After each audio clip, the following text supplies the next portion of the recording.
The vote and the silence.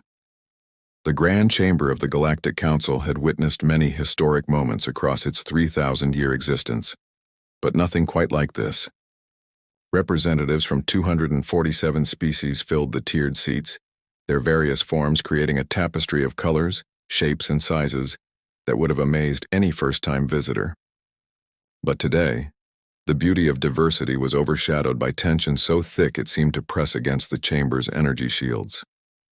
At the center podium stood Chancellor Vexinar of the Mologai Concordat, his crystalline form refracting the chamber's ambient light into dancing patterns across the walls. His voice, translated into hundreds of languages simultaneously, carried the weight of what was about to happen. We gather today to address Resolution 794, the question of Earth's continued membership in the Galactic Union. In the human delegation box, Ambassador Sarah Chen sat perfectly still. Her dark eyes scanned the chamber, taking in every detail, every whispered conversation, every nervous gesture from species who had once called humanity their closest allies. Beside her sat General Marcus Webb, his weathered face betraying no emotion, and Dr. Amara Okonkwo, Earth's chief scientist representative, whose fingers drummed a barely perceptible rhythm on her datapad. The Mologai Chancellor continued, "For 2 centuries, humanity has been a member of this council. In that time, they have contributed significantly to our shared prosperity. However, recent events have raised serious concerns." He paused, letting the words hang in the air. The unauthorized military action in the Scepter Nebula, the refusal to comply with Council weapons limitations, the establishment of colonies in restricted zones, and most recently, the intervention in the Draxan Civil War without Council approval. Ambassador Chen's lip curled ever so slightly. She had argued those cases 100 times. The Scepter action had saved 6 million Yolani refugees from extermination. The weapons limitations were drafted by species who had never faced a real threat. The restricted zones were only restricted because older races wanted to keep resources for themselves.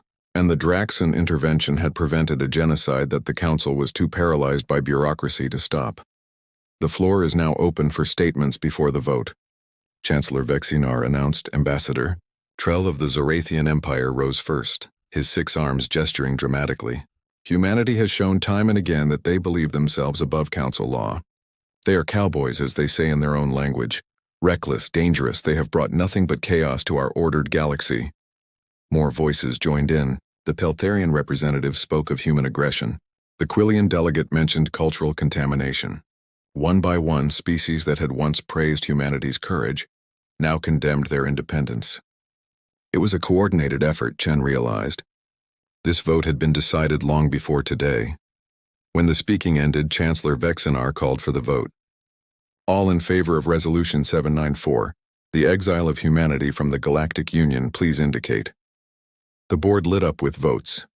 Green lights representing approval spread across the display like a disease. When the counting finished, the numbers were damning. 184 in favor, 47 against, 16 abstentions. By majority consensus, the Chancellor declared, his voice carrying across every speaker in the chamber, humanity is hereby exiled from the Galactic Union. All privileges are revoked. All treaties are nullified. All human vessels are ordered to depart Council space within 30 standard days. The chamber erupted. Some species cheered. Others sat in stunned silence. A few representatives from humanity's former allies wept openly. Ambassador Chen stood. The movement was slow, deliberate, and somehow it commanded attention more than any shout could have. General Webb and Dr. Okonkwo rose beside her. Together they gathered their materials with careful precision. No hurried movements. No signs of distress. They simply packed their belongings as if concluding an ordinary meeting. Chen tapped her communication device once. A single pulse that transmitted across space to every human world, every human ship, every human station. Then she looked up at the Council one final time. Her expression was unreadable. Some later said she smiled. Others insisted she looked sad. A few swore they saw something else entirely in her eyes, something that made them shiver. Without a word, the human delegation walked out. The chamber doors closed behind them with a soft hiss, and for a moment, absolute silence filled the space. It was Chancellor Vexinar who finally spoke. Well, that's done then. Let us move to the next order of business. But many in that chamber felt a creeping unease. Humanity had fought in every major conflict for 200 years. They had built the hyperspace relay network that connected the entire galaxy. Their ships had patrolled borders that no one else wanted to defend. And they had just been dismissed with the casual cruelty of politicians who had forgotten what real danger looked like. Within hours, the withdrawal began. Every human ship, from massive dreadnoughts to tiny science vessels, turned toward Earth. They didn't rush. They didn't protest. They simply left. Trade stations operated by humans went dark. Embassies closed. Research posts shut down. Communication arrays went silent. The orbital defense platforms around New Mumbai, humanity's largest colony world, broadcast a final message. By order of Earth Central Command and in compliance with Galactic Council Resolution 794, all human installations are hereby deactivated. This station will no longer respond to hails. Safe travels to all species. You're on your own now. Then nothing. Just the empty hum of space where human voices had once been constant. At first, the galaxy celebrated. Stock markets on Zarathia surged as investors anticipated filling the gaps left by human businesses. The Peltharian Empire announced plans to claim former human mining operations. Trade guilds rejoiced at the elimination of human competition. News networks across 100 worlds ran stories about the new era of galactic cooperation, without human interference. Finally, declared Senator Crix of the Merchant Worlds Alliance, we can conduct business without human moral posturing. They always wanted to regulate everything, to impose their ideas of right and wrong on the rest of us. Good riddance, but some voices offered warnings. The Yolani ambassador, whose people owed their survival to human intervention, spoke to empty halls. You have made a terrible mistake. Humanity didn't protect us because the Council asked them to. They protected us because it was right. Who will do that now? No one listened. The celebration continued. 3 weeks after the exile vote, the first cracks appeared. A major shipping lane through the Redshift corridor, once patrolled by human destroyers, saw its first pirate attack in 40 years. A Peltharian cargo fleet lost 6 ships before they could escape. The Council sent strongly worded messages condemning the piracy. The pirates didn't care. More attacks followed. Trade routes that had been safe for generations suddenly became dangerous. Insurance rates skyrocketed. Merchant ships started traveling in convoys, but even that didn't always help. The pirates were organized, bold, and growing stronger every day. Then came worse news. The Krell Dominion, an aggressive empire from the galactic rim that humanity had contained through a series of border conflicts, launched a probe into Council space. When challenged, they destroyed the entire patrol squadron sent to intercept them. 53 ships gone in minutes. The Council sent diplomatic messages. The Krell sent back the wreckage. Ambassador Trell of Zarathia called for an emergency session. We must respond to this aggression with force. I propose we mobilize the Council Defense Fleet. Chancellor Vexinar looked uncomfortable. The Council fleet is, well, it's designed for peacekeeping operations. The Krell have military-grade warships. Then we upgrade our ships, Trell insisted. Dr. Mora of the Quillian delegation cleared her throat. The technology for military-grade weapons and shields was primarily developed by human engineers. We don't have access to those specifications anymore. A long silence followed that realization. Contact the humans, someone suggested. Offer them a deal to return. Messages were sent to Earth, to New Mumbai, to Mars, to Europa Station, to every known human world and outpost. None of them were answered. The signals simply disappeared into the void, swallowed by whatever jamming technology humanity had employed. Earth had gone completely dark. Meanwhile, the Krell pressed forward.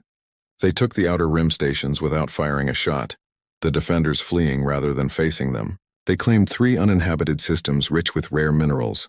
They destroyed a Zarathian science outpost and broadcast the footage across all frequencies as a warning. The Council scrambled to respond. They assembled a fleet of 200 ships, the largest military force gathered since the Unification Wars.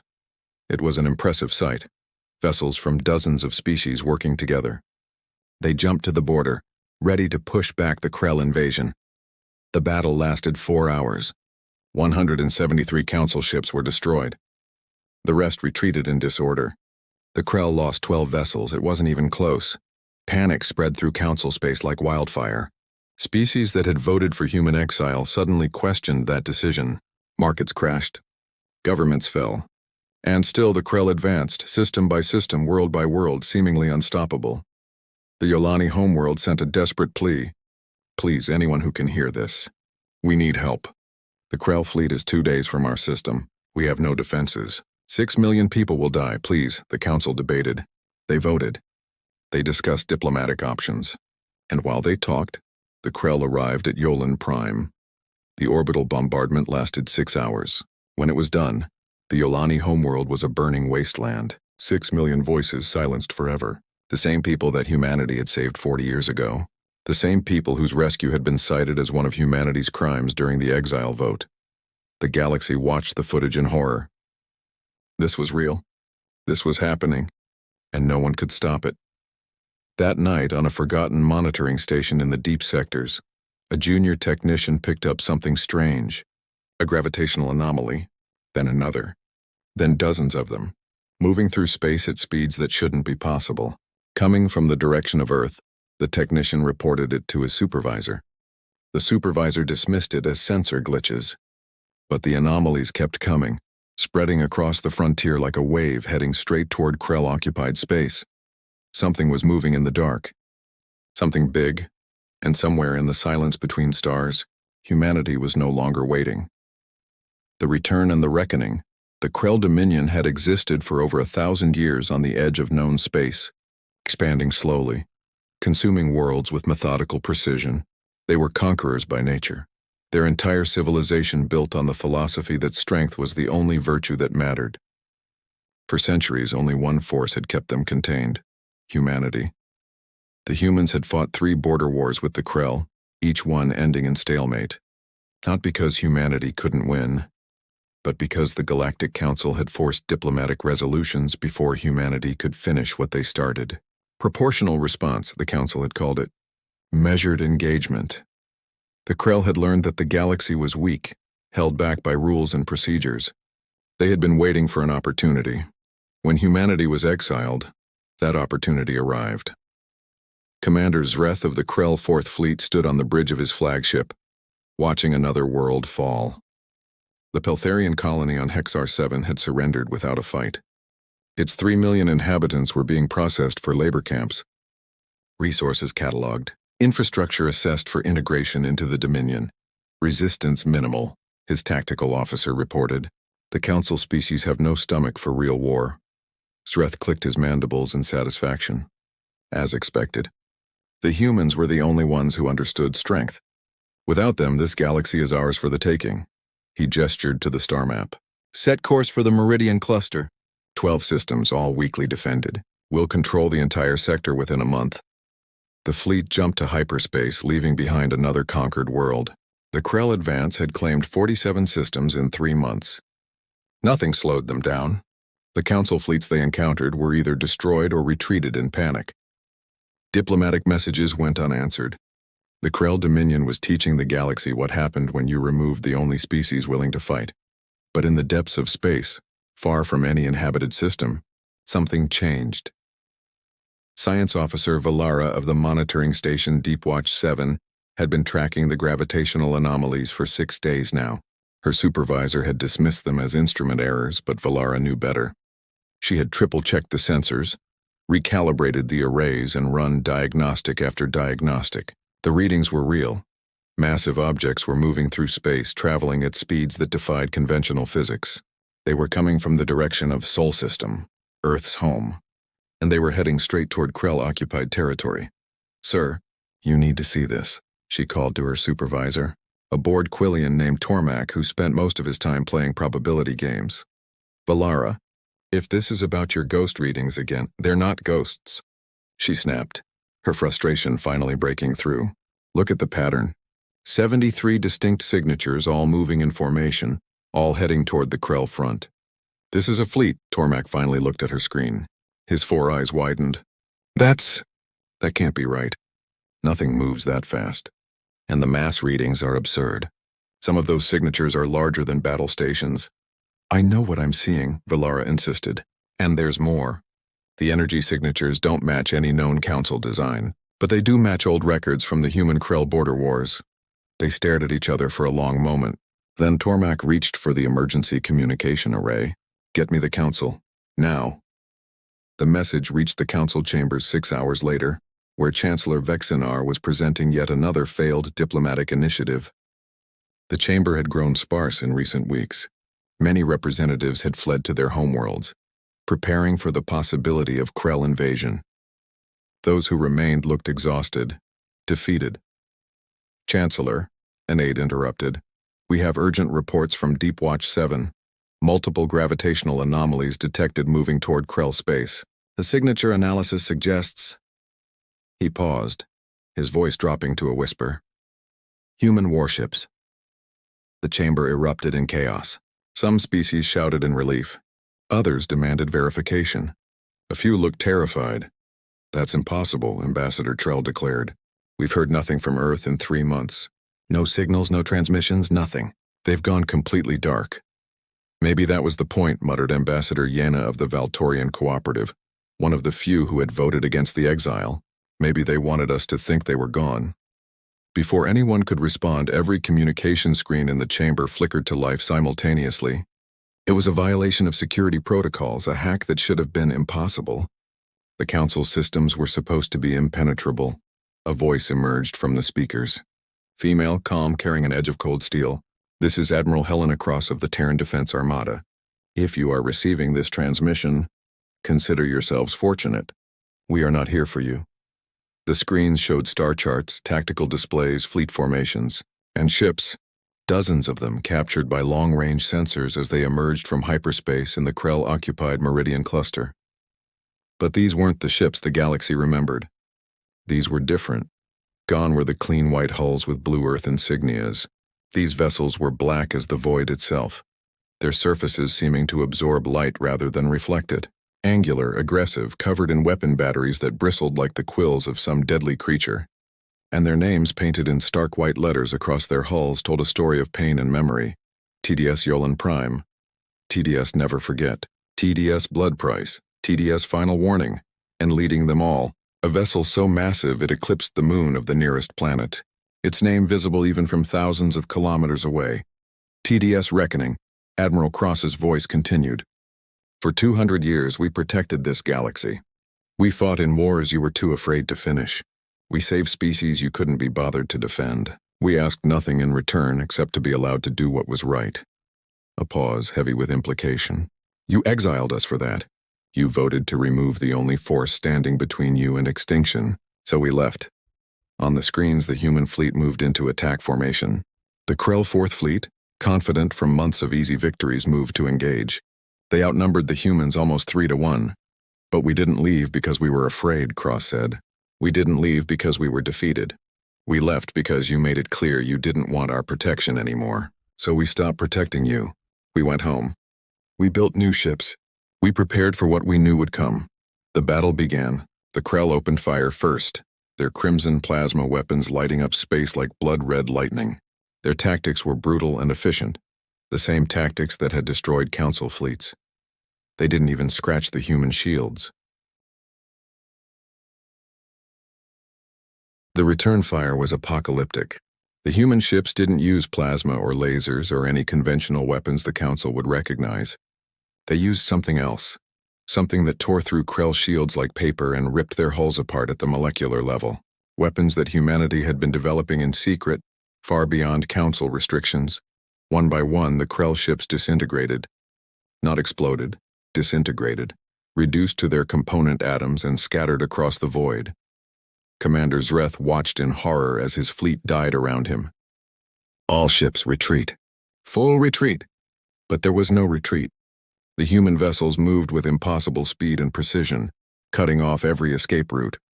They hunted down each Krell ship methodically, efficiently, without mercy.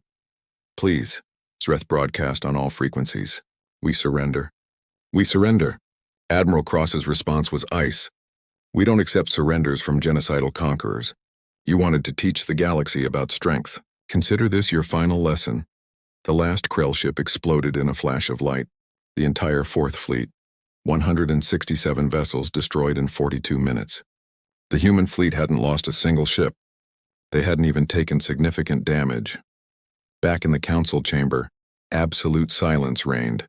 What they had just witnessed defied everything they thought they knew about warfare, about technology, about humanity itself. "They've been preparing," Dr. Mora whispered. "All this time, while we thought they were just peaceful scientists and merchants, they were building this." "No," Ambassador Yenna corrected softly. "They've always had this. They just never needed to use it because we kept stopping them from finishing their wars. We forced them to hold back, to show restraint, to accept diplomatic solutions, and we called that peace." She laughed bitterly. "We have no idea what humanity is really capable of." The screens flickered again. Admiral Cross reappeared, and for the first time the council could see her clearly. She was younger than expected, perhaps 50 by human standards, with dark skin, close-cropped gray hair, and eyes that had seen too much death. She wore a black uniform with minimal decoration, save for one patch on her shoulder. The Earth flag, but altered. The blue was darker. The green continents were crossed with red streaks. "The Krell Dominion is no longer a concern," she said simply. "We are moving through their occupied territory, liberating worlds, destroying their fleets. We estimate complete elimination of Krell military forces within 3 weeks. Civilian populations will be spared and relocated to their original borders under strict supervision." Chancellor Vexinar found his voice. "Admiral Cross, the Council wishes to..." "The Council wishes to what?" Cross interrupted, her voice sharp. "Thank us? Apologize? Beg us to come back?" She leaned forward, her face filling the screens. "You exiled us, Chancellor. You made your choice. We're simply cleaning up the mess that choice created." "Surely we can negotiate," Trell began. "No." The word was final. Absolute. "There is no negotiation. There is no reconciliation. You wanted a galaxy without humanity interfering in your affairs. You have it. We will eliminate the Krell threat, because allowing them to exist endangers human interests. But after that we're done. You can't just abandon the galaxy," someone shouted. Cross's expression didn't change. "We already did. You just didn't notice because we were still here cleaning up your problems. But we're not your protectors anymore. We're not your allies. We're not your friends. As of 3 months ago when you exiled us, we became something else entirely." "What?" Vexinar asked, his voice barely a whisper. "Independent." Cross stood, preparing to end the transmission. "We will complete our current operation. We will ensure the Krell are no longer a threat, and then we're leaving this region of space entirely. Humanity has discovered new territories beyond the known galaxy. We're going there. We'll build our own civilization, far from council space, far from your politics and your fear." "But what if another threat emerges?" Dr. Mora asked desperately. "What if something worse than the Krell comes?" Admiral Cross paused. For just a moment, something like sadness crossed her face. "Then I suggest you figure out how to defend yourselves. Because we warned you this would happen. We told you that exile would leave you vulnerable. You voted for it anyway." She looked directly at the camera, directly at every representative watching. "You made your choice. Now live with the consequences." The transmission cut. The screens went dark, and humanity's fleet, having completed its objective, jumped to hyperspace and vanished from sensors, leaving behind the wreckage of the Krell Dominion and a galaxy that suddenly felt very, very empty. In the weeks that followed, the human fleet moved through Krell space like a force of nature. True to Admiral Cross's word, they systematically dismantled every Krell military installation, destroyed every warship, and liberated every occupied world. The Krell homeworlds were spared destruction, but placed under automated monitoring systems that would alert humanity if they ever attempted military expansion again. And then, as promised, humanity left. Their fleets jumped to coordinates beyond the galactic rim, to territories that council sensors couldn't reach. One by one, human colonies in known space shut down and evacuated, their populations relocating to these new unknown worlds. Trade stopped. Communication ceased. The hyperspace relay network that humanity had built began to degrade without maintenance. The galaxy that had exiled humanity found itself suddenly very different. Trade routes that had been safe for generations were now dangerous. Technologies that humans had shared stopped being updated. Medical advances ceased. Scientific collaboration ended. And, most terrifying of all, the protection that humanity had provided, often without anyone realizing it, was gone. 6 months after the exile vote, Chancellor Vexinar stood in the empty council chamber. Attendance had dropped to less than a third of its original membership. Many species had withdrawn to focus on their own defense. Others had formed smaller regional alliances. The Galactic Union, which had stood for 3,000 years, was fracturing. On his desk lay reports of piracy, territorial disputes, minor conflicts escalating into wars. Problems that had been solved by human intervention for 2 centuries were now spiraling out of control, and there was no one to call for help. Late one night, as he reviewed casualty reports from another pointless border war, Vexinar's communication console activated on its own. No incoming signal, no authorization. Just like before, Admiral Cross's face appeared, older somehow, more tired. "Chancellor, I'm transmitting this message because someone needs to understand what you did." "Admiral, please," Vexinar began. "If there's any chance—" "There isn't," she cut him off. "I'm not here to offer hope. I'm here to explain reality. When you exiled humanity, you didn't just remove a member species. You removed the only force in this galaxy that was willing to fight without being asked, to protect without expecting reward, to sacrifice without counting the cost. You removed the shield that kept the monsters at bay." She looked away at something off-screen. "We're building a new home now, far from here. A place where we don't have to justify defending the innocent or apologize for refusing to watch genocide happen. We'll thrive there. Our children will grow up free from politics that value procedure over lives. And we'll die here," Vexinar said softly. "Maybe," Cross acknowledged. "Or maybe you'll learn to defend yourselves. Maybe you'll find your own strength. Maybe you'll build something better than what you had." She paused, but probably not. "Because the truth is, you never wanted to be strong. You wanted someone else to be strong for you, while you condemned them for it." "We made a mistake," the Chancellor admitted. "Yes, you did." Admiral Cross's image began to fade. "One final thing, Chancellor. We've left something for you. Automated defense platforms and 30 key systems. They'll activate if another major threat emerges. One last gift from humanity to the galaxy that exiled us. Use it wisely, because when those platforms run out of ammunition, there won't be any more." "Why?" Vexinar asked. "After everything, why leave us anything?" Cross smiled sadly. "Because despite everything, despite the exile and the stupidity and the cowardice, we're still human. And humans protect people, even people who don't deserve it. Even people who hate us for it." Her image flickered. "Goodbye, Chancellor. I hope you survive what comes next. But if you don't, remember, you chose this." The transmission ended. The console went dark, and Vexinar sat alone in the empty chamber, understanding far too late the true cost of the vote that had seemed so simple 3 months ago.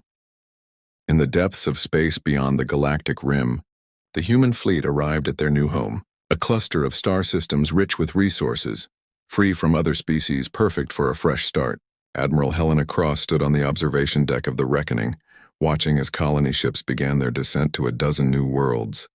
"Think they'll survive?" asked Commander James Okafor, her second-in-command. "Some will," Cross replied. "Others won't. That's not our problem anymore. Feels wrong, though, leaving them." "They left us first," Cross reminded him. "They voted to exile us, James. Voted to remove the only protection they had. You can't save people who don't want to be saved. Still feels wrong." Cross turned away from the window. "Then take comfort in this. We left them the automated platforms. We eliminated the Krell threat. We gave them every chance to succeed. What they do with those chances is up to them." She headed toward the bridge. "Now let's focus on building something new. Something better. Something that doesn't require us to apologize for being human." Behind them, the galaxy they had protected for 2 centuries continued to turn. Species struggled and fought and learned hard lessons about the difference between peace and weakness. Some grew stronger. Many fell. And in the darkness between stars, on frequencies that only old human equipment could detect, a signal repeated endlessly. A final message from Earth to the galaxy they'd left behind. "This is Earth Command Archive transmission. Automated message. If you're hearing this, humanity has departed council space. The protection we provided is ended. The friendship we offered is withdrawn. You exiled us from your union. We accept your decision. You are alone now. You wanted a galaxy without human interference. This is what that looks like. If you survive, remember, this was your choice. If you don't, remember, we warned you." Final transmission ends. Do not attempt contact. Goodbye. The message played on loop over and over, a ghost signal from a species that had decided it was tired of protecting a galaxy that didn't want them. And in the empty spaces where human ships once patrolled, where human scientists once researched, where human diplomats once negotiated, there was only silence. The Council had voted to exile Earth. Humanity hadn't waited to be told twice. They left. They saved the galaxy one last time, and then they disappeared into the unknown, leaving behind a legacy that would haunt every species that remained. They had been protected by giants and never realized it until the giants were gone. And in the new human territories, far beyond the reach of the Galactic Council, a new civilization began to grow, one that would remember the exile, one that would never forget being cast out for doing what was right, one that would build itself into something that never needed anyone else ever again. The galaxy had made its choice. Now it would live with it, and humanity, finally free, would thrive without looking back.